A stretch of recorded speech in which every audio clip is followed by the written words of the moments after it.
It's the 9th of October 2025, and I just got done installing the door in this garage, and we had poured the pad before.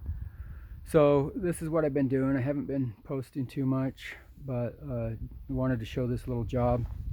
So the pad, it's right there. It's like 5 feet out. I think it's 5 feet by 5 feet. It has a little slope towards away from the building, because if you look over there, there's the road, there's the building. So the grade was lower on the door. The grade was lower than what the road is, and all the water would come under their door. So I said, if we're going to put a new door in, let's raise it up there.